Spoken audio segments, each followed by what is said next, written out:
had a event on November 1st. It was an aneurysm with a brain bleed and cardiac arrest. So we spent the next 40 days in ICU. She was in some medically induced coma for 30 of those days, and then the last 10 days she had come out and was intubated, at that point still intubated, and went on to a tracheostomy. There was some brainstem injury at the time that was showing on the MRI, and so we had probably one of the best, I would guess, neuro brain surgeons in the country on our team. They did a craniotomy, and just to relieve those vasospasms that happened during that period of time, and I think that saved her life. About 30 days in, we were obviously at a point where there was quite a bit of time without movement, and they basically said this is about how far she's going to get. I think maybe she heard it. All of a sudden, she started to move, and within about 10 days, we were released to go to a long-term acute care.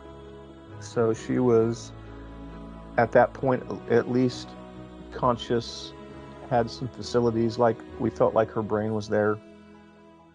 She still wasn't moving very much. She could barely move her left hand. And we spent the next 30 days in an L-TAC. They were able to get her up. They were able to get her to set up and somewhat maybe sit up on her own a little bit.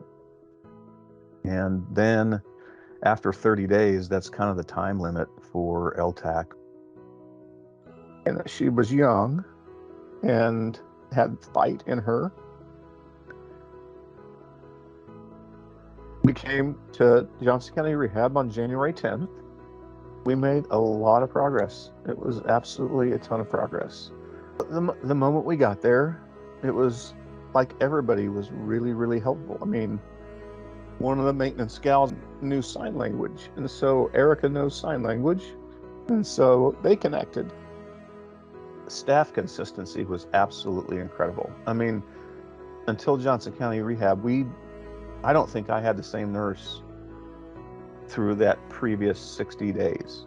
That staff consistency was really so incredibly important to Erika. Having that comfort and that security and that trust is just so important. Give him a big smile on the camera. The rehab team was amazing. I mean, they were great. They had a plan. They had a strategy.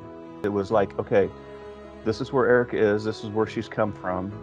These are the steps that we need to take to rebuild that function. I just really appreciated that. They'd always go the extra mile to make Erika feel really good and just positive reinforcement. So I think because of that, she made a lot of progress. So she's got a ways to go, but again, she's a fighter and she's determined.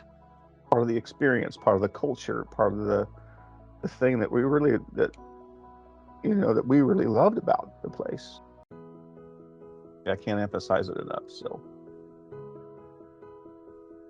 it was a really, really good experience for us, and it helped Erika so much. She was 53 and she turned 54 while we were there, and they had a big party for her. It was amazing.